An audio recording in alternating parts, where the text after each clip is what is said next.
अस्सलाम वालेकुम नाज़रीन, प्रोग्राम हॉट सीट के साथ मैं हूं मीरा सुलहरी। सबसे पहले बात करेंगे इलेक्शंस के हवाले से, इलेक्ट्रॉनिक वोटिंग के हवाले से। पाकिस्तान में मुतनासिब नुमाइंदगी का निज़ाम, इंतखाबी मामलात की निगरानी करने वाली तंजीम फाफिन ने पार्लियामान से बड़ा मुतालबा कर दिया है।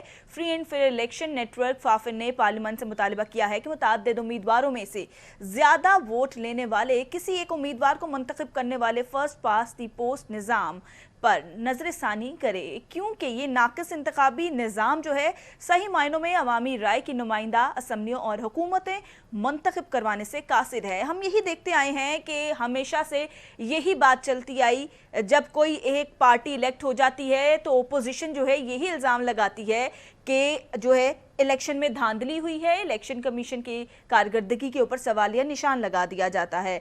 तो हमारे साथ बात करने के लिए मौजूद हैं इस वक्त टेलीफोन लाइन पर सरबराह फाफिन सरवर बारी साहब। बहुत शुक्रिया सर आपके वक्त के लिए। सर, बात करना चाहूंगी कि अब इलेक्ट्रॉनिक वोटिंग का जो है हुकूमत कह रही है, और हमने देखा है कि माजी में जर्मनी जो है उसने भी इलेक्ट्रॉनिक वोटिंग का आगाज किया था, मगर उसके बाद खत्म कर दिया। अमेरिका में भी इलेक्ट्रॉनिक वोटिंग जो है वो नहीं है। तो आपको क्या लगता है कि सर, जब इतने तरक्की याफ्ता मुल्क जो है वो इस तरफ नहीं गए, तो पाकिस्तानी हुकूमत को ऐसी क्या जो है जरूरत पेश आ रही है कि वो इस जानिब जा रही है? क्या कहेंगे सर? जी देखिए, पहली बात तो ये है कि जो ईवीएम है, जिसको हम कहते हैं इलेक्ट्रॉनिक वोटिंग मशीन जी। वो हमें क्यों चाहिए। तो पहली बात तो ये है कि पाकिस्तान में बुनियादी एक हवाला है कि जो डिमांड की जा रही है या हुकूमत की तरफ से ये मामला सामने लाया जा रहा है, जो कि ओवरऑल इलेक्टोरल रिफॉर्म का हिस्सा है। लेकिन हम समझते हैं कि ये तो बहुत अच्छी बात है कि हुकूमत पाकिस्तान और रूलिंग पार्टी कोalition जो है वो इलेक्टोरल रिफॉर्म्स की बात कर रहे हैं। तो लेकिन ये कि वो कोई कम्प्रीहेंसिव रिफॉर्म जरूर होनी चाहिए। ये अच्छी बात है कि गुफ्तगू इस चीज पे शुरू हुई है, लेकिन हम समझते हैं कि सिर्फ इलेक्ट्रॉनिक वोटिंग मशीन लाने से मामला ठीक नहीं होगा, और उसके लिए बहुत जरूरी है कि हम कोई नई इनोवेशन करें जो हमारे मुल्क की सियासी, समाजी और जो मुआशरती चीजें हैं उनके नुक्ता नजर को सामने लाके किया जाए। मसलन कि इलेक्ट्रॉनिक अगर वोटिंग होगा तो पेपर ट्रेल कहाँ होगी, क्योंकि अगर किसी उम्मीदवार को एतराज है तो ये बहुत जरूरी होगा कि पेपर ट्रेल हो, और पेपर ट्रेल का होना इंतहाई जरूरी है। तो अभी तक जो इलेक्ट्रॉनिक वोटिंग मशीन है उस पर कोई मैं समझता हूँ, या हमारी नजर में जो अभी तक उन्होंने मशीन इंट्रोड्यूस की है, जो कि कल से कौमी असेंबली में डिस्प्ले की जा रही है, उसका पेपर ट्रेल जो है वो इतना ऑथेंटिक नहीं हो सकता। तो दूसरा ये कि पिछले चंद सालों में हमारे यहाँ जो देखिए पोलिंग का जो प्रोसेस है, यानी कि वोट डालना, पर्ची डालने का मामला बहुत बेहतर हो गया है, क्योंकि जो हमारा इलेक्टोरल रोल है, यानी इंतखाबी फरिश्ते, उस पर तस्वीर आ गई है। फिर वोट डालने के लिए शनाख्ती कार्ड की जरूरत है, अंगूठा लगाना चाहिए। उसको हम मजीद बेहतर कर सकते हैं कि आप अंगूठा लगाएंगे तो आपकी शनाख्त हो जाएगी कि आप कौन है जी।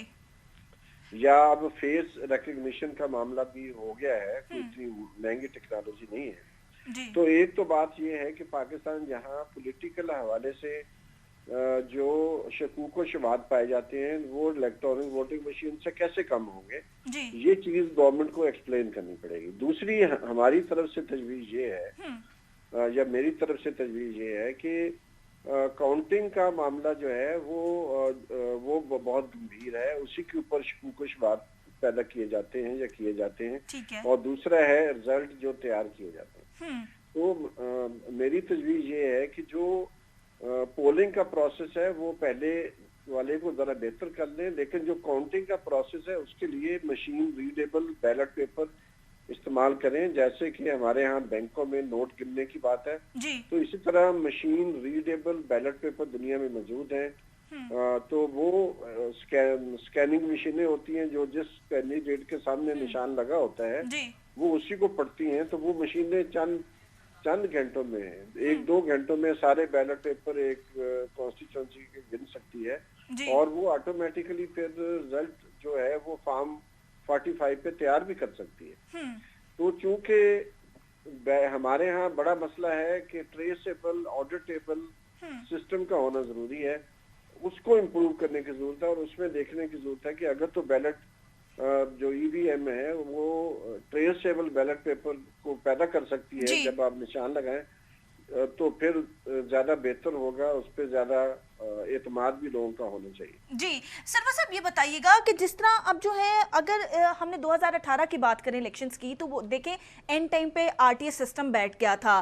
तो अगर इलेक्ट्रॉनिक वोटिंग की तरफ हम लोग आ जाते हैं और एंड टाइम पे अगर इलेक्ट्रॉनिक मशीन जो है वो ही हमारी जवाब दे जाती है, उसका सिस्टम अगर बैठ जाता है, तो इसका जिम्मेदार कौन होगा सर फिर?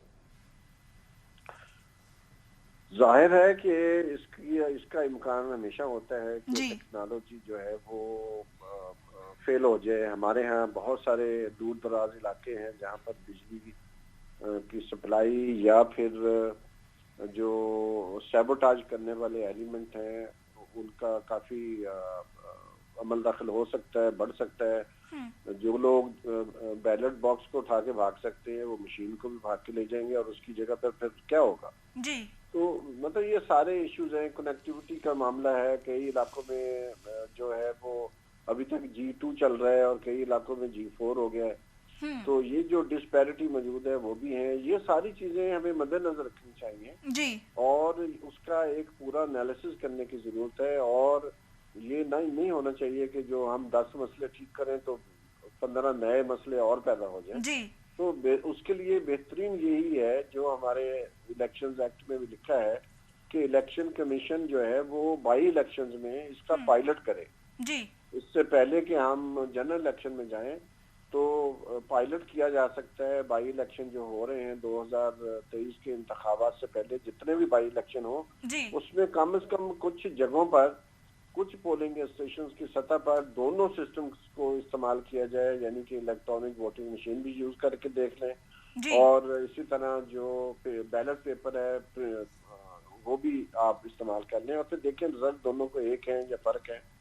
तो ये मेरा अपना ख्याल है कि संजीदगी तभी आएगी जब बाई इलेक्शन में ये करेंगे, उसके रिजल्ट आएंगे, उसका एनालिसिस होगा और उसके बाद अवाम का एतमाद होना और सियासी जमातों का पूरे निजाम के ऊपर एतमाद पैदा करना पहली प्री रेक्विजिट है और ये बहुत जरूरी है वो किया जाए।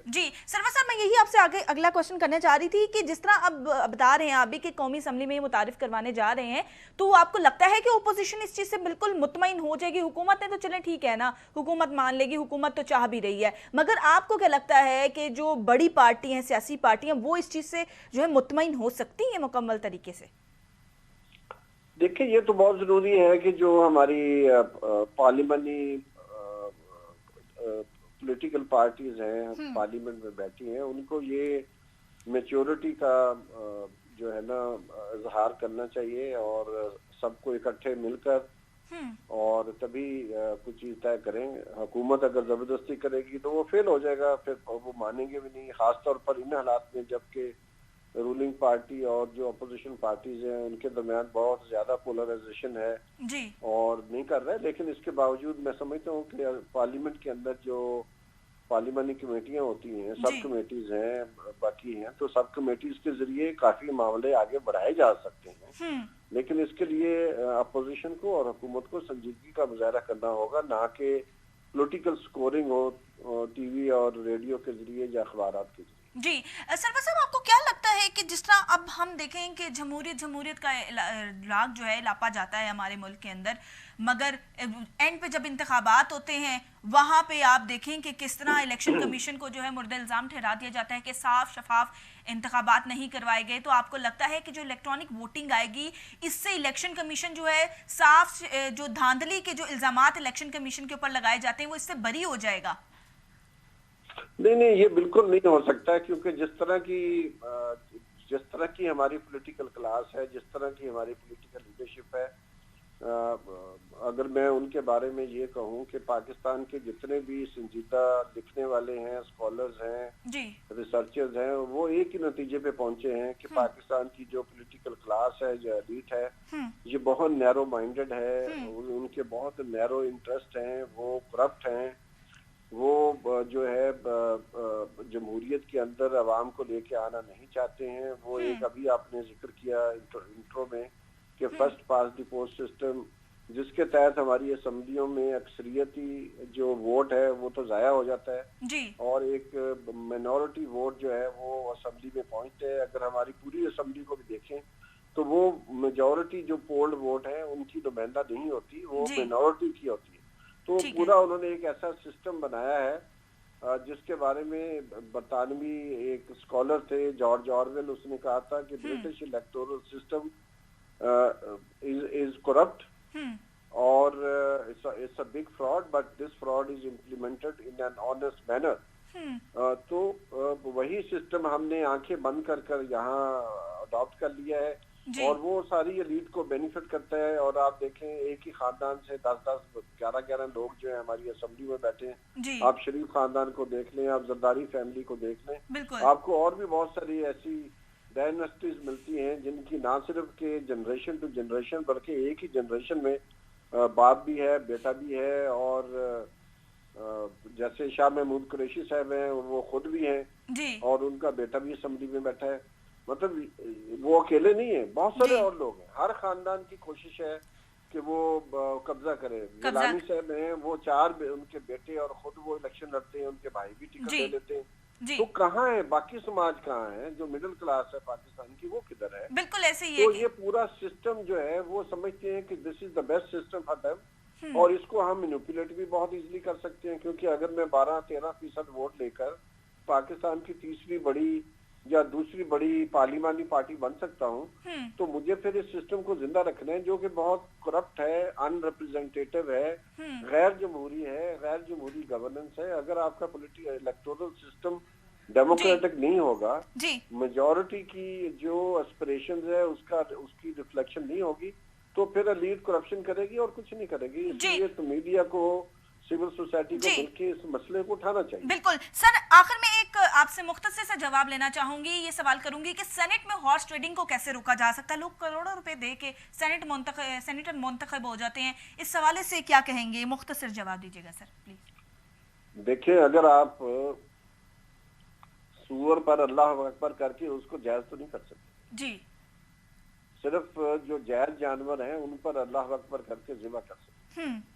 तो एक सेनेट जो गैर मुंतखब बॉडी है उसको कोई चुनता ही नहीं है, वो चंद लोग हैं वो चुनते हैं। तो जब आपने एक नाजायज चीज पैदा की हुई है जिसके पीछे कोई मैंडेट नहीं है सिवाय एक लीगल मैंडेट है, पब्लिक लेजिटिमेसी जिसकी नहीं है, सिर्फ ये कि लोगों की खामोशी की वजह से तो नहीं होता, लेकिन ये कि अगर हम उसको करना चाहते हैं तो आप उसको भी डायरेक्ट इलेक्शन से कराएं जैसे अमेरिका में होता है इलेक्शन।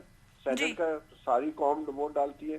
इसी तरह सेनेट के इलेक्शंस में अगर करप्शन का जो खरीदो फरोख्त का बाजार गर्म होता है उसको खत्म करने के लिए तो कम से कम जो है बहुत जरूरी है कि डायरेक्ट इलेक्शंस हो सेनेटर्स के, और तभी जाके जो है ये कारोबार कम होगा। लेकिन फिर कारोबार दूसरा चलेगा कि निचली सतह पर वो वोट बाइंग करेंगे। जी तो ये सिस्टम के अंदर जो करप्शन है वो इनबिल्ट है। जी बिल्कुल। इसलिए जब तक हम प्रोपोर्शनल रिप्रेजेंटेशन का सिस्टम नहीं लाएंगे ये इसी तरह गल चलता रहेगा। जी बहुत शुक्रिया। सरवर बारी साहब हमारे साथ मौजूद है, सरबराह फाफिन है। जी नाजरीन, इसी तरह वाकई बात बिल्कुल ठीक है कि जब तक जो है अंदरूनी मामलात को ठीक नहीं किया जाएगा तो ये करप्शन का जो मामला है ये ख़त्म नहीं होगा। गुफ्तगू के सिलसिले को आगे बढ़ाएंगे, लेकिन इस ब्रेक के बाद हमारे साथ रहिए।